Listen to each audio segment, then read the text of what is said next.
नमस्कार, good morning, Radhe Radhe. मुझे उम्मीद ही नहीं पूरा भरोसा है कि आप सभी लोग बहुत अच्छे, बहुत प्यारे, बहुत सुंदर, बहुत अच्छे होंगे।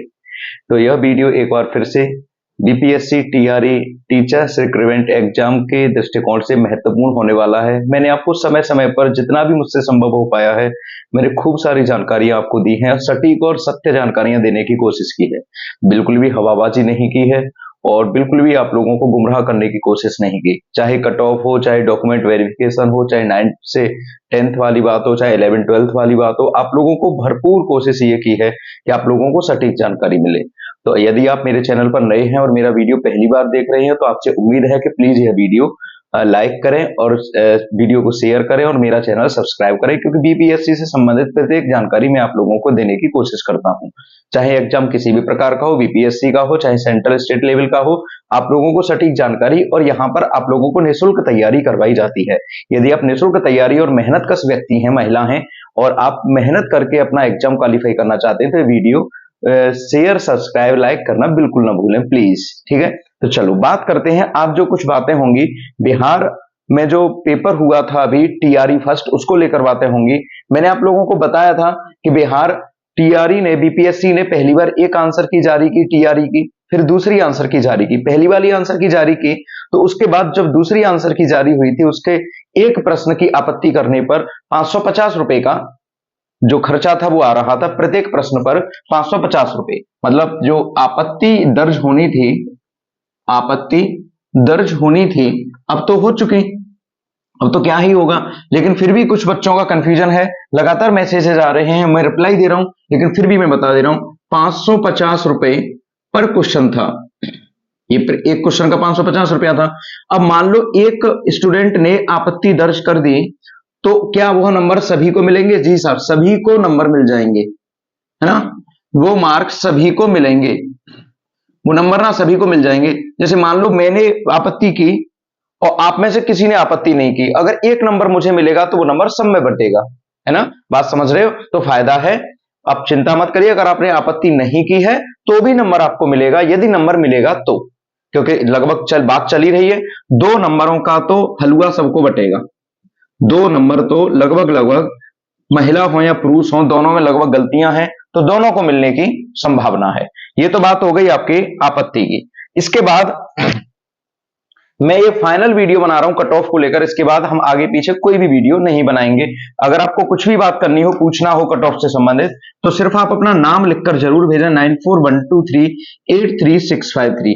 मुझे वक्त मिलेगा, मौका मिलेगा, वैसे ही आप लोगों से बात करूंगा, वरना मैसेज पर आपके रिप्लाई करूंगा जैसे करता रहा हूं। ठीक है, तो ये वाला नंबर आपको याद रखना है, इस पर आपको अपना भेज देना है। तो कट ऑफ की बात करते हैं बेटा। तो कट ऑफ जो रहेगी, जो देखो, ना तो मैं बीपीएससी का चेयरमैन हूं, ना मेरी बीपीएससी में कोई सोर्स सिफारिश जुगाड़ है। मैं केवल आप लोगों की सहूलियत के लिए, जो तनाव आप लेकर बैठे हो ना, सुबह से लेकर शाम तक, शाम से लेकर सवेरे तक, जो खाना नहीं खा रहे, पानी नहीं पी रहे, लगातार यूट्यूब पर वीडियोस को स्क्रॉल कर रहे हो, भाई वो छोड़ो। नई वैकेंसी आने वाली, उसकी भी तैयारी करनी है। कट ऑफ को लेकर बिल्कुल भी तनाव नहीं लेना। जो 9 to 12th की कट ऑफ है, 9 to 12th वाली जो कट ऑफ है, चाहे आपने 9 10th कोई भी कैटेगरी का पेपर दिया, अगर आप 60 नंबर पर हैं तो आप सुरक्षित हैं। कितने पर भाई? 60 पर हैं तो आप सुरक्षित हैं। अब इसमें से आप लोग जैसे जैसे कैटेगरी नीचे आती जाएंगी, वैसे वैसे आप कर दो। ओबीसी 55 नंबर पर आ जाए, एससी एसटी आ जाए इसमें 48-50 नंबर पर, ईडब्ल्यूएस आ जाए 55 नंबर पर, महिलाएं आ जाए इसमें 50 पर। तो ये सारी की सारी चीजें हैं, जैसे ओ ईडब्ल्यूएस और ओबीसी, ये दोनों के दोनों 52 से 55 नंबर। और देख लेना मेरिट आप खोल के, जब पेपर आ जाए तब फीमेल्स आ जाए यहां पे। और मैं ये जो मेरिट बता रहा हूं ना, ये आपको ओबीसी की तो बता दी है, जनरल वाली मेरिट है। अगर इसमें आपको एससी की मेरिट छांट रही है तो इसी को आप लगा के रख देना, 45 से 50, 48 के आसपास रख दो एससी की, है ना। तो ये जो मेरिट है फीमेल्स की आपकी आ जानी है यहां पर लगभग 52 से 48 के बीच में, मतलब ये मेरिट आपको लगभग देखने को मिल जाएंगी। मैंने आपको 9 10th 11 12th के अलग अलग वीडियो बना के बता दिए थे, तो उन मेरिटर्स को लेकर बिल्कुल परेशान मत हो। अगर आपके 60 नंबर हैं, 55 हैं, तो 9 10th 11 12th में आप सुरक्षित हैं, बिल्कुल चिंता मत करिएगा। 9 10th 11 12th में आप सुरक्षित हैं। अगर आपके 60 नंबर से थोड़े से भी कम है ना, 58 55 तक से काम चल जाना है। देखो मैंने एग्जैक्ट में बताया है, इतने में लगभग हो जाएगा। मेरी कोई सोर्स सिफारिश जुगाड़ नहीं है कि किसी चेयरमैन ने मुझको बताया, केवल एक आइडिया है, एक शिक्षक होने के नाते, पेपर का एवेल्यूएशन करने के नाते, बहुत सारे स्टूडेंट से बात करने के बाद आप लोगों तक यह जानकारी पहुंचा रहा हूं कि क्या मेरिट हो सकती है। बात समझ में आ रही होगी आप लोगों के। तो इसके बाद हम जो बात करने वाले हैं वो बेसिक बात करेंगे पीआरटी को लेकर। किसको लेकर बात करेंगे बेटा? पीआरटी, जो प्राइमरी वाला जो पेपर हुआ है ना, इसको लेकर। इसमें 6 to 8 वाली वैकेंसी थी नहीं, मतलब बीएड वालों की वैकेंसी नहीं थी, तो बीएड वाले तो इस बार अयोग्य हो गए, एलिजिबल नहीं है कि वो शिक्षक बन पाएंगे। अब बात आई कि महिलाओं का पीआरटी में रजिस्ट्रेशन कितना, रिजर्वेशन कितना था महिलाओं का रिजर्वेशन? वो था 50%। और आगे आने वाली वैकेंसी में भी रिजर्वेशन कितना रहेगा? 50% रहेगा बेटा, है ना। और इसके अलावे अगर हम बात करें आपसे कि 9 to 12 में कितना था, 9 to 12 में कितना था, तो यहां पर था 35% रिजर्वेशन, मतलब इतनी सीट महिलाओं की भरी जाएंगी। 6 to 8 में भी 50% रिजर्वेशन आएगा। 6 to 8 में भी महिलाओं का 50, मतलब जितनी सीटें उनमें से 50% आरक्षित हो जाएंगी महिलाओं की। 9 to 12 में लगभग 35% सीटें महिलाओं की आरक्षित हो चुकी हैं, और पीआरटी में महिलाओं की 50% सीटें आरक्षित हो चुकी हैं, मतलब महिलाएं आधी आबादी हैं, आधी सीटें इनकी आरक्षित हो चुकी हैं। ये रही आपकी आरक्षण की बात, क्लियर है ना ये। तो पीआरटी वाला हो गया, 9, 10th वाला हो गया, 12th वाला हो गया, 6 to 8 जो आएगा उसकी भी बात कर ली है कि 50% आरक्षण आपको मिल जाएगा। अब बात करते हैं भाई कट ऑफ की। कट ऑफ की मेरे भावी अध्यापक अध्यापिकाओं, ये कट ऑफ आप लोगों के लिए एग्जैक्ट रहने की संभावना है। मैं बार बार कह रहा हूं एग्जैक्ट संभावना, दोनों शब्द प्रयोग कर रहा हूं। ये भी होगा और ये भी हो सकता है, ये ना हो, दोनों ही हो सकता है। तो अगर ना हो तो माफ कर दीजिएगा, अगर हो जाए तो वीडियो लाइक शेयर सब्सक्राइब कर देना। बस आप सभी लोग खुश होने वाले हो, आप सभी लोग सुरक्षित जोन में हो, बेहतर स्थिति में हो आप। क्योंकि देखो भाई, एक अनुमान लगाया गया, बहुत सारे रिसर्च हुए बिहार में, जो बिहार के लोकल हैं, बिहार में सीटेट का तो बुरा हाल है। सीटेट का रिजल्ट अभी जब रिसर्च करके पता चला 3-4 दिनों में, वो तो 4% रहता है भाई। हालत खराब होगी। मतलब यह है कि पीआरटी क्वालिफाई कर लेगा, सीटेट क्वालिफाई नहीं है तो वो तो शिक्षक बन ही नहीं पाएगा। ये तो इतिहास रहा है बिहार का कि 4% से ज्यादा तो सीटेट का रिजल्ट ही नहीं जाता। मतलब यह है कि 1 लाख बच्चे अगर फॉर्म भरते हैं तो खुद बता दो कितने बच्चों का रिजल्ट आ जाएगा। 100 में से 4 बच्चे पास होते हैं, 1000 में से 40 बच्चे पास होते हैं, और 10,000 में से 400 बच्चे पास होते हैं, है ना। और 4000 बच्चे पास होते हैं कितने में से? 1 लाख में से। और अगर 10 लाख बच्चे ने फॉर्म भरे, 40,000 पास होंगे। मतलब यह है कि बिहार में 10 लाख से ज्यादा तो फॉर्म भरेंगे नहीं बच्चे, 40,000 हैं। अगर मैं पिछले कई सालों का डेटा देख लूं, जो लोग बचे होंगे नौकरी से, तो मैक्सिमम 50,000 बच्चे ही होंगे जिनके पास सीटेट का क्वालिफिकेशन वास्ते होगा। तो ये वाली बात आपको याद रखनी है। बहुत हंसी आने वाली है आप लोगों को कट ऑफ को लेकर, और बहुत सुरक्षित खाना भरपूर खाना है, आज पूरे दिन खुश रहना है ना। तो जो कट ऑफ रहने वाली है ना, तो मान के चलो कि अगर सीटेट में फेल है, सीटेट में फेल और बीपीएससी में पास, तो वो कुल मिला के फेल हो गया।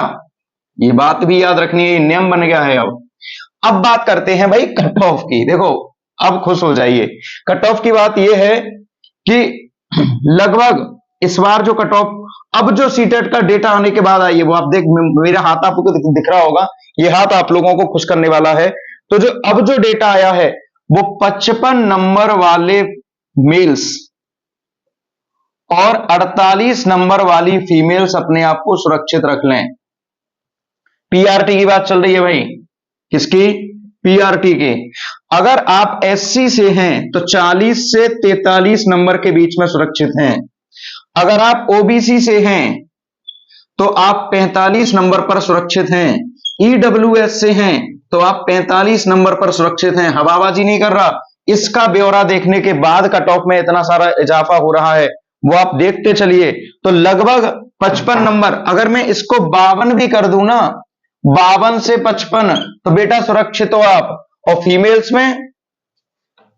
में जो फीमेल्स की कहानी रहेगी वो 48 मैं तो कह रहा हूं 45 से 48 के बीच में फीमेल सुरक्षित है जनरल वाली, और बाकी का एससी में आ जाओ तो 40 35 ऐसे पे रिजल्ट चला जाएगा। जैसे जैसे कहानियां बढ़ेंगी वैसे वैसे रिजल्ट आगे पीछे होता रहेगा।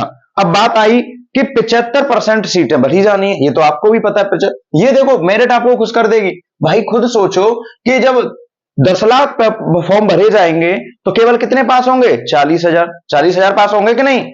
अरे 40,000 बच्चे पास होने हैं, तो अब खुद बताइए कितना कम रेशियो रह गया। अगर रेशियो कम रह गया, ये 4% वाली ने तो आपकी मेरिट ही गिरा के रख दी। मेरिट गिरेगी, आप रिजल्ट आ जाने दो, अभी खाना पीना खाओ, मस्त रहो, जबरदस्त रहो, व्यस्त रहो, रिजल्ट का इंतजार करो, रंग बिरंगे सपने देखो, रंगीन रखो अपने आप को। अपनी जिंदगी को ब्लैक एंड व्हाइट मत करो मेरे प्यारे साथियों, क्योंकि ये जिंदगी है, हर बार किसी को नहीं मिलती। एक बार प्रयोग करना है, एक बार जीना है, तो प्रयोग करके जियो। ऐसे क्या जीना कि हर सुबह से लेकर शाम तक cut off cut off cut off, हजारों लोगों ने कट ऑफ बताई जा रही है, कोई कितनी बता रहा, कोई कितनी बता रहा, कोई भी रिसर्च करके नहीं ला रहा मेरे भाई। कोई भी ये लेकर नहीं आ रहा कि एक बार हम कट ऑफ को लेकर आश्वस्त कर दें आप लोगों को कि इतना रहने वाला है, तो आश्वस्त हो जाइए, ये कंफर्म होने वाला है। एससी का इतना, महिलाएं होंगी तो कम हो जाएगा। अब बात करते हैं 75% वाला। यहां पे देख लो भाई, है ना, जब कट ऑफ इतनी नीचे जाएगी, जब कट ऑफ इतनी नीचे चली जानी है, तो एक बात बताइए कि 75% सीट भरने की बात हुई है इनकी कि 75% सीट भरेंगे, तो क्या आप चाहते हैं कि आपका साथी अध्यापक 10 या 12 नंबर पाकर भी पास हो जाए? इतना बुरा शिक्षा व्यवस्था मत करवाइए साहब कि 10-12 नंबर 30-35 नंबर वाले को भी आप पास करवा रहे हो। हाँ, यदि 75% लोग ना मिले तो कट ऑफ नीचे गिराई जाएगी। अगर 75% लोग ना मिले मान लो, तो कट ऑफ नीचे गिरेगी। कितनी गिरवाओगे? 0 ही करवा दो फिर तो कट ऑफ। फिर तो ये कह दो कि जो फेल होने वाले हैं उनको भी ले लिया जाए। ये कैसी बात कर रहे हो भाई? टीचर बना रहे हैं, नौकर नहीं, आप शिक्षक बनने वाले हो। और शिक्षक भारत का, पूरे विश्व का भाग्य निर्माता होता है। भाग्य निर्माता की नौकरी आप ऐसे ही लगवा दोगे? मतलब इन्हीं चीजों से लगवानी है, ऐसे ही पढ़ाओगे बच्चों को? तो कब 75% पर भी खुश रहिए, आपका सिलेक्शन उतने में हो जाना है। बाकी दुखी रहने की आवश्यकता उनको भाई सीटेट क्वालिफाई नहीं है, डॉक्यूमेंट में इतनी सारी गलती कर आए हैं, डॉक्यूमेंट वेरिफिकेशन करवाने भरवाने, एनसीटी वगैरह पता नहीं क्या क्या सर्टिफिकेटों को, कभी 10th की जगह 12th, इसकी जगह 12th। भाई कोई भी जो आपको जानकारी दे रहा है ना, वो भगवान का अवतार नहीं है कि वो जाके आपका डॉक्यूमेंट बदल आएगा। एक तो सबसे बड़ी गलती बताया आप क्या करते हो, साइबर कैफे वाले पर आंख बंद करके भरोसा कर लेते हो। और साइबर कैफे वाला भैया बाबू बना होता है, उस समय बाबू बन गया है वो। बाबू मतलब समझ रहे हो कि वो लाइन लगाता है टोकन बंटवा के। उस नालायक साइबर कैफे वालों ने बहुत सारों की जिंदगियां ली हैं। अब की बार जो वैकेंसी आई उसको बिल्कुल भी हल्के तौर पर मत लेना, मैं आपसे रिक्वेस्ट कर रहा हूं, है ना। तो अगली बात करते हैं हम, टीआरई 2 आने वाला है बेटा। टीआरई 2, जो टीआरई 2 है, टीचर्स रिक्रूटमेंट एग्जाम 2, तो इसमें पीआरटी की वैकेंसी नहीं है। किसकी वैकेंसी नहीं है? पीआरटी की वैकेंसी नहीं है। मतलब बीएड वालों के लिए खुशखबरी है, 52,000 से ज्यादा वैकेंसी आने वाली हैं। जिन लोगों ने BEd plus graduation plus CTET qualify कर रखा है उनकी नौकरी लग जानी है। ये बीएड वालों के लिए स्पेशल मान के चलिए कि बीएड वालों के लिए स्पेशल ही वैकेंसी आई है ना। बीएड, खैर ग्रेजुएशन की आवश्यकता नहीं होती क्योंकि बीएड में तो ग्रेजुएशन ऑलरेडी होते ही है, तो ये बीएड प्लस सीटेट वाले ही कर जाएंगे। लेकिन यहां पर कुछ बच्चों को कंफ्यूजन ये हो रहा है कि क्या हम सीआरई 2 में डीएलएड वाले भी भर सकते हैं। तो यदि आपने डीएलएड प्लस ग्रेजुएशन, यहां पर ग्रेजुएशन की आवश्यकता नहीं है क्योंकि वो तो ग्रेजुएशन के बाद ही होता है, प्लस सीटेट का पेपर 2 क्वालिफाई कर रखा है, सीटेट का पेपर 2 क्वालिफाई कर रखा है, तो आप एलिजिबल हो टीआरई 2 के लिए। तो अगर आप टीआरई फर्स्ट प्राइमरी वाले नहीं निकाल पाए हैं, डीएलएड बीटीसी वाले, तो टीआरई 2 में ट्राई करिए। दिल छोटा करने की आवश्यकता नहीं है, आप लोगों को केवल क्वालिफाई करना है। और इनके फॉर्म आपको पता ही है, जो टीआरई 2 के फॉर्म है, ये तो समझ में आ गया होगा, ये भर सकते हैं। लेकिन आगे आयोग क्या फैसला करता है वो आयोग के ऊपर निर्भर होगा। अभी तक आप भर सकते हो, अभी कोई फैसला नहीं आया है। जैसे डीएलएड वाले पहुंचे थे कोर्ट में, हो सकता है कि बीएड वाले भी कोर्ट में पहुंच जाए कि इनको निकाल दो, तो वो फैसला की बात की बात है। अभी आप फॉर्म भर सकते हैं और मेरे ख्याल से 90% आप निकलेंगे नहीं, आप एलिजिबल रहेंगे, है ना। तो डीएलएड वाले भी भर सकते हैं जिन्होंने ग्रेजुएशन और सीटेट का पेपर 2 क्वालिफाई कर रखा है। एक और बात, यहां पर अब जो वैकेंसी की जो फॉर्म फिल होंगे, फॉर्म जो फिल होंगे वो फिल होंगे बेटा आपके 19 अक्टूबर से 9 नवंबर तक, है ना। और इसका जो परीक्षा होगा, एग्जाम की जो डेट है वो 3 से 5 दिसंबर के बीच निर्धारित की गई है। अब कई बच्चों को यह लग रहा होगा कि क्या यह परीक्षा अपने समय पर होगी, तो सब बिल्कुल समय पर हो जाएगी। एक ही आयोग कई सारी परीक्षा करवाता है और हो जाएगी। बस आप आश्वस्त रहिए, अपने आप को पॉजिटिव रखिए, जितना मैक्सिमम हो पॉजिटिव लोगों से बात कीजिए। नेगेटिविटी वाले लोगों से, विचारों से या फिर नेगेटिविटी व्यक्तित्व वाले लोगों से बिल्कुल दूर रहिए। अपना समय बर्बाद ना करें आलतू फालतू के न्यूज देखने में। चैनल को शेयर करें, सपोर्ट करें, सब्सक्राइब करें। आगे BPSC, Bihar police, Bihar SSC जितने भी एग्जाम होने वाले हैं, सबकी तैयारी आप लोगों को निःशुल्क फ्री में करवाऊंगा, इसलिए आपके सहयोग की आवश्यकता है। अगर फ्री में मेहनती व्यक्तियों के साथ मेहनत करने का आपको जुनून है, तो उस जुनून में मेरे साथ जुड़ जाइए, चैनल को आगे बढ़वाइए, जितना मैक्सिमम हो सके शेयर सपोर्ट कीजिए। फ्री में, फ्री ऑफ कॉस्ट, निःशुल्क बोल रहा हूं, जुबान दे दी आपको, फ्री तो मतलब फ्री। और तैयारी में जुट जाइए। और टॉपिक वाइज आप सभी को जीएस की और साइकोलॉजी की, सीडीपी की कक्षाएं प्रोवाइड की जाएंगी, तो बिल्कुल भी परेशान होने की आवश्यकता नहीं है। बस अपना ख्याल रखना है, अच्छे से रहना है। कोई दिक्कत, परेशानी, दुख दर्द या तकलीफ हो तो आप इस नंबर पर कांटेक्ट कर सकते हैं 9412383653। इस पर आप व्हाट्सएप कीजिए या फिर अपना नाम लिख के भेज दीजिए। कोई भी दिक्कत हो वो भेज दो, मैं आपके रिप्लाई करता रहूंगा। अगर आप टाइम मिलेगा तो व्हाट्सएप कॉल कर सकते हैं, व्हाट्सएप कॉल पर आप लोगों को यह नंबर ऑन मिलेगा। ठीक है, तो अपना नाम लिख के भेजिए, अच्छे से रहिए, अपना ख्याल रखिए, तनाव नहीं लेना। अंत में एक ही बात बोलूंगा, तनाव नहीं लेना। कट ऑफ बता दी आपको, पेपर की बात बता दी, अगले वाले पेपर के लिए भी बोल दिया कि ये सब आप लोगों को करना है। ठीक है, तो थैंक यू सो मच, बहुत अच्छे से रहिए, बहुत सारा लव यू, बहुत सारा मिस यू। इस चैनल को सब्सक्राइब करिए। राधे राधे, राम राम।